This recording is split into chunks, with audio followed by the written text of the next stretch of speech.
Bien. J'appelle maintenant le lieutenant-colonel David, qui est déjà en place vers l'ordinateur. Ce militaire a un long parcours. Engagé volontaire dès 1972, Saint-Cyrien, il occupe de nombreux postes d'encadrement et de commandement tant en France qu'en opérations extérieures. Par exemple, il est au Liban en 1983. À partir de 1995, il prend la tête du département Histoire-Géographie à l'école militaire de Saint-Cyr et enseigne ensuite à l'école des sous-officiers de Saint-Mexan. Parallèlement, il mène un cursus universitaire. Il est actuellement docteur en histoire et enseignant. Monsieur Michel David est auteur d'ouvrages sur la guerre d'Indochine et d'une thèse sur les maquis autochtones. Monsieur David, vous avez la parole. Vous avez les micros là ou celui-là, comme vous voudrez. Merci beaucoup. Messieurs les généraux, mesdames, messieurs, c'est toujours un peu d'émotion pour moi d'intervenir sur l'Indochine, sujet sur lequel je travaille déjà depuis de longues années, puisque sur le plan familial, j'ai perdu mon père. Voilà. Et je n'ai pas connu mon père. Je suis né en février 53. Mon père a été tué en octobre, le 19 octobre 53. Il commandait à l'époque la 10e compagnie de la 13e demi-brigade de Légion étrangère. Et il a été tué lors de l'opération Mouette, un peu avant, quelques mois, à peine avant l'opération Castor. Alors, c'est sans doute aussi ce qui vous explique mon intérêt pour l'Indochine et le fait que, parallèlement à ma carrière militaire, j'ai pu me lancer dans une carrière d'historien. Alors, le travail des historiens, voyez-vous, est bien évidemment d'approfondir la connaissance en histoire, le travail des historiens de poursuivre la recherche. Et actuellement, en parlant de Dien Bien Phu, eh bien, je pense qu'on a fait le tour de tous les papiers et les archives françaises. On commence petit à petit, année après année, à en savoir un petit peu plus de la part des Vietnamiens. Et moi-même, j'ai eu beaucoup d'intérêt avant sa mort à entendre le général Giap parler de Dien Bien Phu. J'avoue que ça m'a un peu marqué. À l'époque, je ne lui avais pas serré la main, mais je l'avais écouté avec intérêt. Maintenant, si côté vietnamien, on en sait un petit peu plus, on est loin de savoir tout ce que les Vietnamiens pourraient nous dire à propos de Dien Bien Phu. Et ne parlons pas des Chinois, parce qu'alors là, c'est totalement opaque et on peut se poser, alors bien sûr, on a quelques certitudes, mais on peut se poser encore beaucoup de questions sur le rôle des Chinois à Dien Bien Phu. Ça, c'est le travail de l'historien, vous voyez, de faire progresser la recherche. Deuxième travail des historiens, eh bien, il est de maintenir le souvenir de l'histoire. Je n'aime pas tellement le mot mémoire, dont je me méfie un petit peu. Je préfère le souvenir, personnellement. Et le travail des historiens est donc de maintenir cette histoire, ce souvenir, tels qu'ils ont été correctement, je dirais à la fois étudiés et je dirais quasi définitivement inscrits. Mais nous l'avons constaté cette année encore avec ces 70 ans de Dien Bien Phu, beaucoup d'interprétations sont encore données. Beaucoup d'interprétations, certaines complètement farfelues, on entend parler un petit peu de tout. Et mon but ce matin est tout simplement de remettre en perspective un certain nombre d'éléments.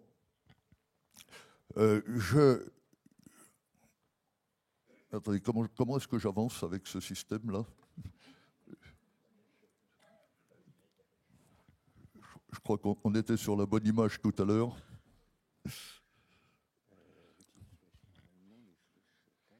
D'accord, attendez.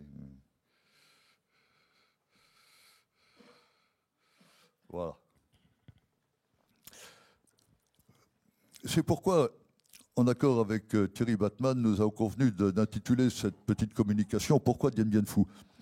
Pourquoi Dien Bien Phu est le titre de l'excellent ouvrage de M. Rocoll, Pierre Rocoll. À cette question fondamentale, pourquoi Dien Bien Phu? Eh bien, on peut répondre de deux manières.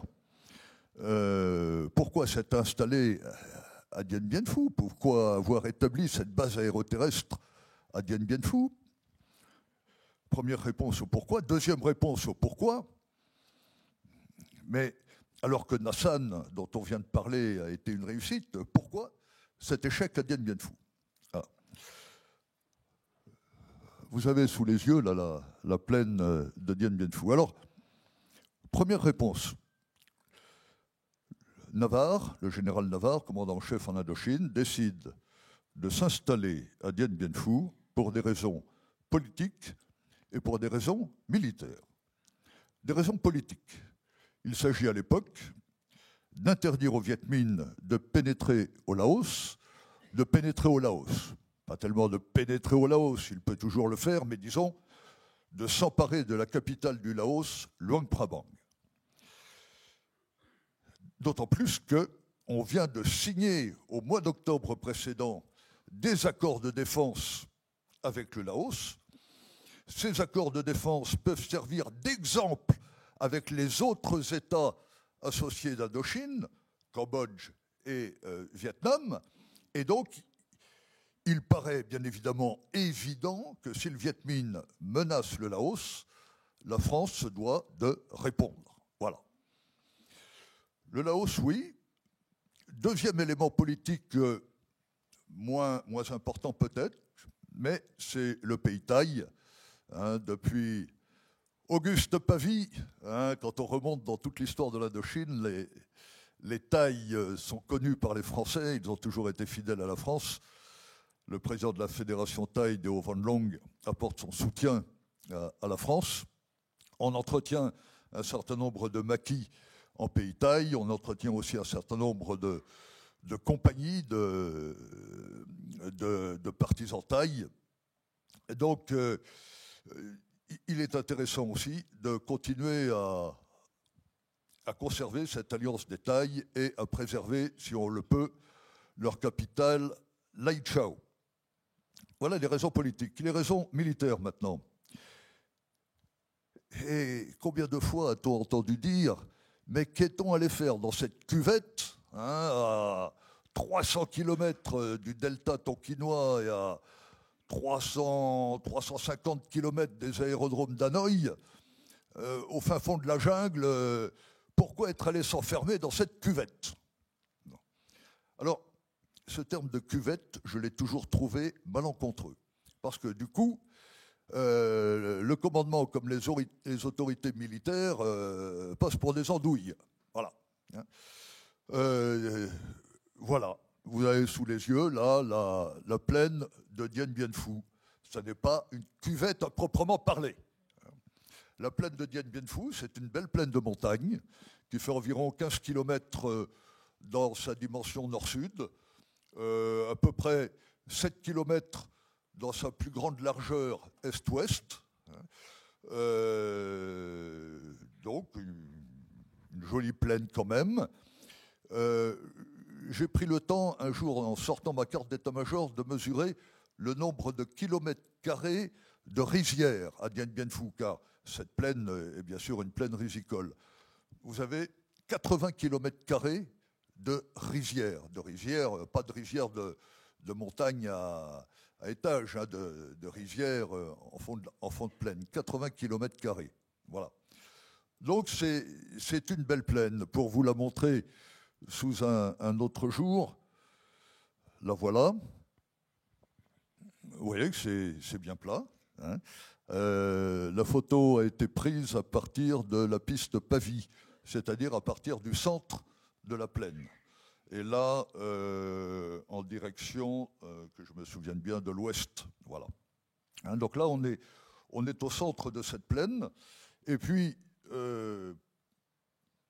pour vous donner aussi encore une notion de l'espace, Voilà, ici nous sommes au nord de la plaine de Dien Bien Phu, nous sommes sur la position Gabriel.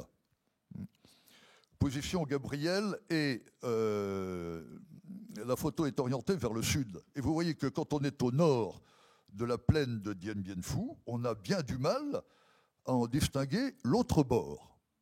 Hein, voilà. Donc c'est une belle plaine. Alors, c'est une belle plaine, c'est la meilleure zone de toute la haute région du Tonkin pour installer bien évidemment un terrain d'aviation, hein, et le site est encore meilleur que le site de Nassan, bien évidemment. Et puis, sur le plan historique, Dien Bien Phu a toujours été la porte d'entrée du Laos. Toutes les invasions qui venaient de la Chine, qui venaient du nord, hein, toutes ces invasions passaient par la plaine de Dien Bien Phu, parce que derrière cette plaine de Dien Bien Phu, on rejoint très rapidement la Namu, la rivière qui descend vers Luang Prabang, et je dirais que c'est le chemin le plus direct pour accéder à Luang Prabang. Donc, sur le plan tactique, le fait de s'établir et d'établir un camp et une base aéroterrestre à Dien Bien Phu se justifie parfaitement. Alors,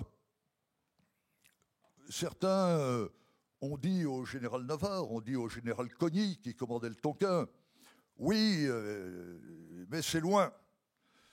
Et les aviateurs ont fait remarquer que, effectivement, ça allait consommer beaucoup de potentiel et que les avions de chasse avaient juste le temps de faire quelques passes au-dessus de la plaine et ils devraient rentrer à Hanoï rapidement. Bon.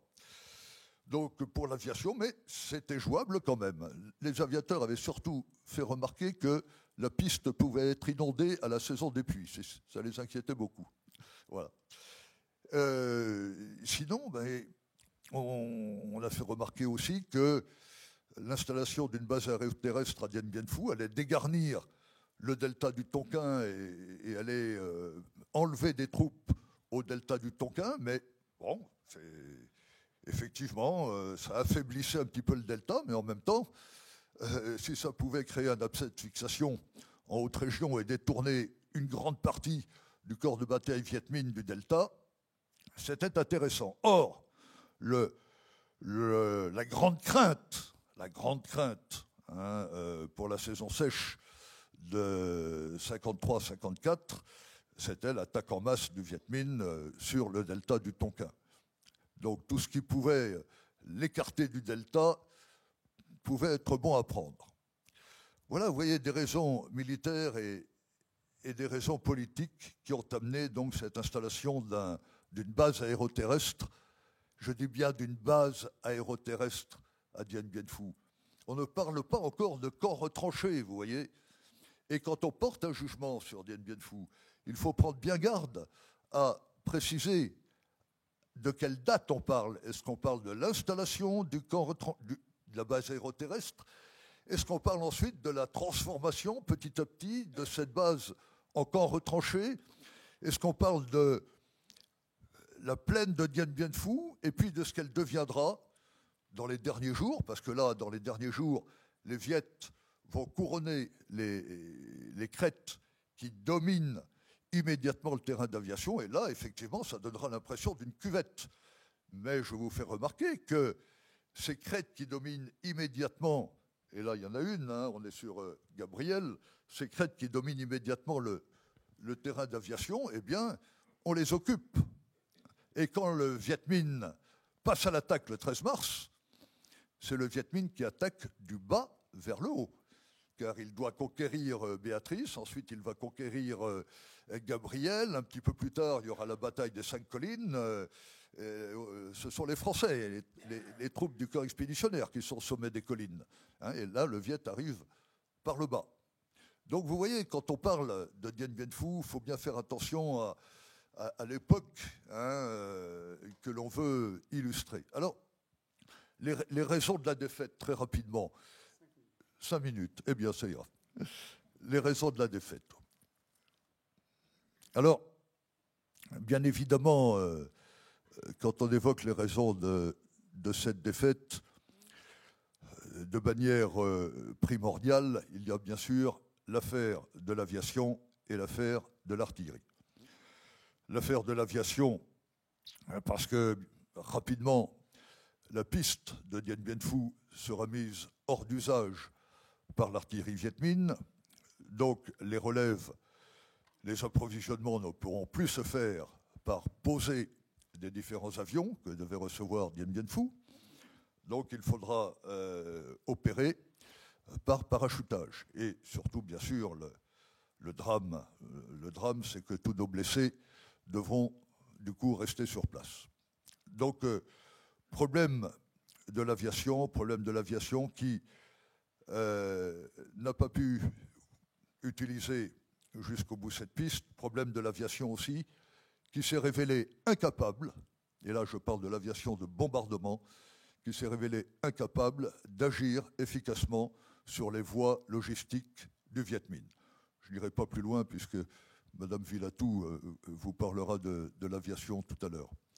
L'artillerie, eh bien, les crêtes, les premières grandes crêtes qui entourent la plaine de Dien Bien Phu sont à une dizaine de kilomètres. Vous voyez, le terrain grimpe en marche d'escalier, en palier. Et les artilleurs avaient dit au général Cogny, comme au général Navarre, mais le Viet Minh sera obligé d'installer ses pièces à l'abri des crêtes sur la contrepente. Il ne peut pas installer ses batteries à vue directe, ça ne se fait pas dans l'artillerie. S'il établit ses batteries à vue directe sur les pentes orientées vers la plaine, on va les repérer tout de suite, on va les détruire. Bon. Mauvais calcul, le Viet Minh a fort bien joué, il a complètement dispersé ses pièces et il les a enterrées dans des alvéoles parfaitement protégées des tirs de l'artillerie de la base aéroterrestre. Donc échec de l'aviation, échec de l'artillerie. Ce sont deux raisons majeures, mais il y en a d'autres. La valeur des troupes dans cette garnison de Dien Bien Phu, dans ce GONO, groupe opérationnel du Nord-Ouest, la valeur des troupes était très, très variable d'un bataillon à l'autre. Alors on trouvait bien sûr les parachutistes et la Légion parmi les meilleures troupes. On trouvait certains bons bataillons parmi les troupes nord-africaines, d'autres bataillons de moindre valeur, et puis des bataillons taille qui n'étaient absolument pas, mais alors absolument pas faits pour ce style de combat. Hein, le taille, il a un rôle de, comment dirais-je, d'éclaireur, il parcourt la jungle, mais le taille n'est pas apte au combat de haute intensité et encore moins apte à supporter un bombardement. Donc des troupes qui n'ont pas toujours été bien choisies et dont le général Cogny, qui essayait de garder pour lui dans le delta les meilleures unités, Cogny a toujours, comment dirais-je, reculé pour effectuer les relèves des troupes qui auraient été mieux à Dien Bien Phu que celles qui y étaient au moment du 13 mars. Hein, il y avait 2-3 bataillons que le général Cogny aurait pu relever à ce moment-là et Dien Bien Phu aurait sans doute été mieux défendu. Problème aussi de l'enfouissement. Une question a été posée sur l'artillerie tout à l'heure. Hein, le Viet Minh avait déjà depuis un an, depuis la RC4, hein, le Viet Minh avait quand même du 75 de campagne. Le Viet Minh a reçu, bien sûr, de la Chine des canons de 105, les mêmes que les nôtres, hein, puisque les Chinois avaient pris ça aux troupes de Chiang Kai-shek, hein, approvisionnées par les Américains. Donc on avait les mêmes canons. Des deux côtés, on avait les mêmes canons. Ce qui a permis ensuite au Viet Minh d'utiliser nos obus quand les parachutages ne tombaient plus pile poil sur là où il aurait fallu qu'ils tombent. Donc cette artillerie, tout le monde l'a découverte. Et vous voyez, nos troupes, notre corps expéditionnaire en 1954 n'était pas le même que le corps expéditionnaire de 1946. En 1946, il y avait tous les anciens, enfin, encore jeunes, hein, mais beaucoup avaient connu la Seconde Guerre mondiale, beaucoup savaient ce qu'était qu'un tir d'artillerie.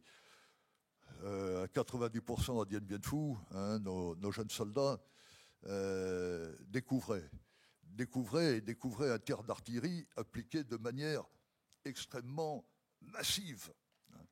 Et les abris n'étaient pas suffisamment creusés.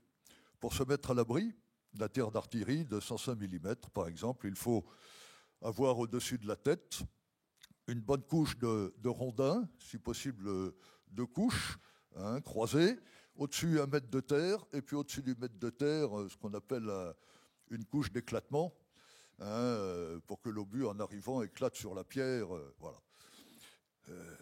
On n'a pas assez creusé, et puis vous voyez, ça se niche dans les détails.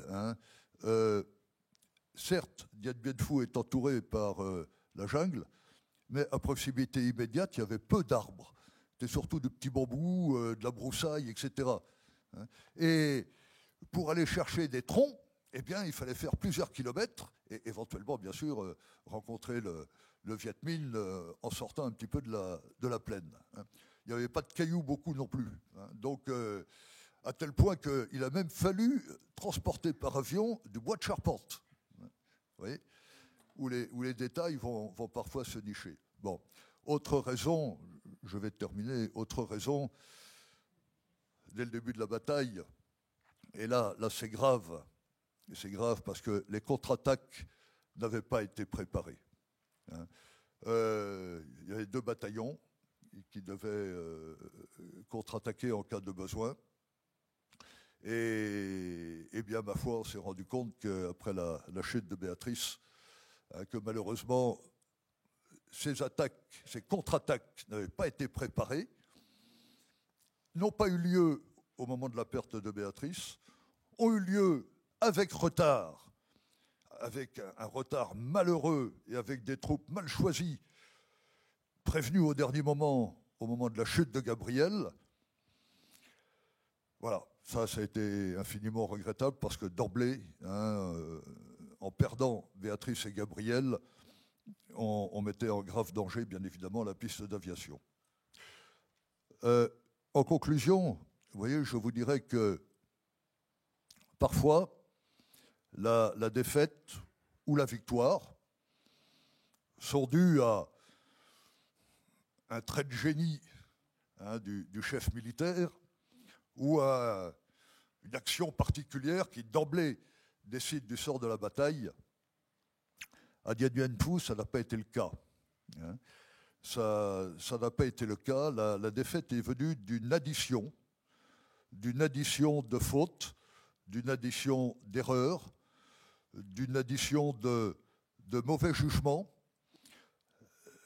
Le courage, la vaillance de nos troupes a permis de maintenir au-delà de ce qui était envisageable la position, mais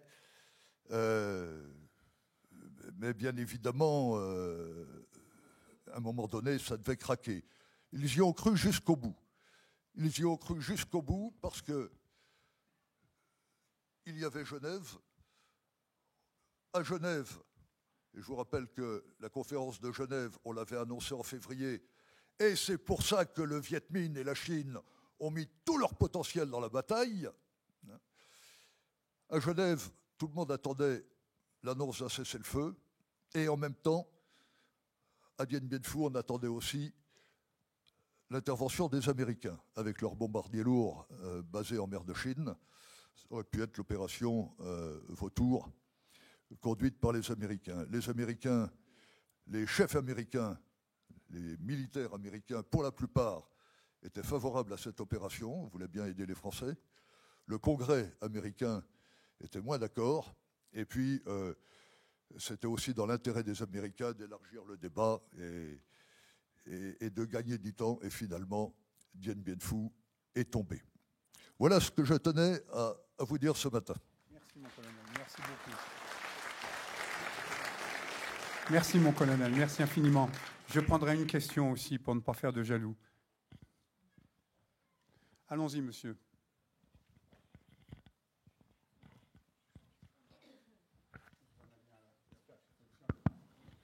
Oui, mon colonel, vous n'avez pas évoqué le renseignement. Il semble qu'en Indochine, les services de renseignement français ont toujours été à la hauteur, mais que le haut commandement n'est pas pris en compte ou fait fi des avertissements du renseignement, qui avait une parfaite connaissance du corps de bataille Viet Minh, en particulier des progressions des divisions vers Dien Bien Phu. Oui. Alors, je réponds rapidement à cette question. Effectivement, ce corps de bataille, on le suivait jour après jour. On connaissait ses effectifs, on connaissait son matériel. C'est le groupement de commando mixte aéroporté d'ailleurs par ses agents sur la frontière de Chine qui a été un des premiers à annoncer l'arrivée des tubes d'artillerie. Et c'était une femme qui travaillait pour les renseignements, une Vietnamienne, et qui ne savait pas ce que c'était qu'un tube d'artillerie, et qui avait dit à l'époque qu'elle voyait passer un gros tuyau dans lequel on pouvait mettre la tête d'un enfant. C'était l'expression employée. Donc, le Viet Minh a remonté tout le long de la RP 41, et on peut se demander pourquoi on l'a laissé faire de cette manière-là. Nos maquis qui barraient la route au niveau de Chuan Chao, nos maquis ne pouvaient pas lutter contre les forces régulières, mais on aurait pu aussi parachuter à ce moment-là dans les maquis. Et c'était même envisagé à un moment donné. Un ou deux bataillons parachutistes qui auraient eu l'appui des maquisards, des partisans, et intervenir à ce moment-là. Et puis le renseignement, il a permis de doubler à Dien Bien Phu les moyens qu'on avait à Nha San. Parce que les centres de résistance n'étaient plus tenus par une compagnie comme à Nha San, mais par un bataillon. On avait un escadron de chars à Dien Bien Phu qu'on n'avait pas à Nha San. On avait davantage de pièces d'artillerie, etc. Ça, c'est grâce au renseignement qui prévoyait deux divisions et demie. Viet Minh en direction du Laos, c'est 20 000 coulis, 20 000 porteurs. Bon, en fait, tout a été multiplié par deux et jusqu'à 70 000 ou 75 000 porteurs. Oui. Et là, le renseignement n'y pouvait plus rien parce que la bascule s'est faite à partir du mois de février et à partir du moment où on annonce la conférence de Genève prochaine et à partir du moment où là, la Chine et le Viet Minh mettent tout en œuvre pour accroître encore leurs efforts sur Dien Bien Phu. Et là, on dépasse largement, effectivement, ce que prévoyait le renseignement. Merci, mon colonel. Merci beaucoup.